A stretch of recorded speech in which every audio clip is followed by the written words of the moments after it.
સુરત में दर वर्षनी जेम आ वर्षे पण आही समाज द्वारा समूह लग्नનું आयोजन कराયું હતું।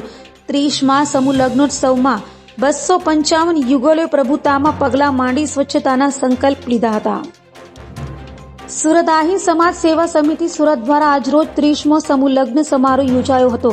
સુરત પર્વત પાટિયા ખાતે આયોજિત આ ભવ્ય સમૂહ લગ્નમાં લાખોની સંખ્યામાં સમાજના વડીલોએ હાજર રહી 255 દીકરીઓને આશીર્વાદ આપ્યા હતા। આહી સમાજ દ્વારા 30મો સમૂહ લગ્નોત્સવ યોજાયો હતો। અત્યાર સુધી 3000 દીકરીઓના સમૂહ લગ્ન કરાવ્યા છે। એટલું જ નહીં પણ આ સમૂહ લગ્નના અતિથિ એવા ભાજપ પ્રદેશ પ્રમુખ CR પાટીલે વ્યસ્ત સમયમાં હાજરી આપી તમામ દીકરીઓને આશીર્વાદ આપ્યા હતા।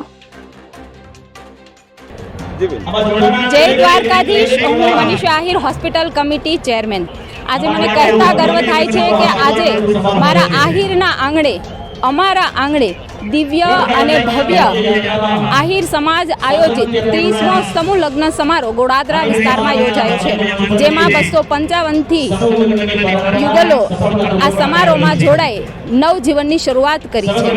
त्यारे आ कार्यक्रम आदरणीय पाटील साहेबना अध्यक्षस्थाने योजायो छे अने जेमां गुजरातभरमांथी 300 थी पण वधारे आगेवानो आ नव युगलोने आशीर्वाद आपवा माटे पधार्या छे।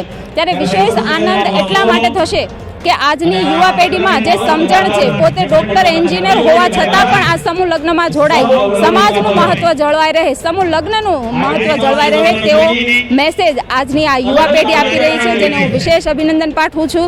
આ આયોજન કરનાર આયોજક ટીમ લગ્ન સેવા સમિતિના પ્રમુખ ભાઈ શ્રી જીતુભાઈ કાછડ, રમેશભાઈ, ભૂપતભાઈ કનાળા, તેમની સમગ્ર આયોજક ટીમે ખૂબ સુંદર આયોજન કર્યું છે, તેમને વિશેષ અભિનંદન પાઠવું છું। અને 1 લાખથી પણ વધારે આ અવસરે મારો આહિર સમાજ ઉપસ્થિત રહ્યો છે અને આ પ્રસંગે 10,000 થી પણ વધારે સ્વચ્છતાના શપથ લઈ લીધા છે। આદરણીય વડાપ્રધાન હંમેશા સ્વચ્છતાના આગ્રહી છે, એટલા માટે આ સમાજે મારા સમાજે સ્વચ્છતાના શપથ લઈ એક જાગૃતતાનો પણ સંદેશો પાઠવ્યો છે, જેનો મને વિશેષ ગર્વ છે। જય દ્વારકાધીશ।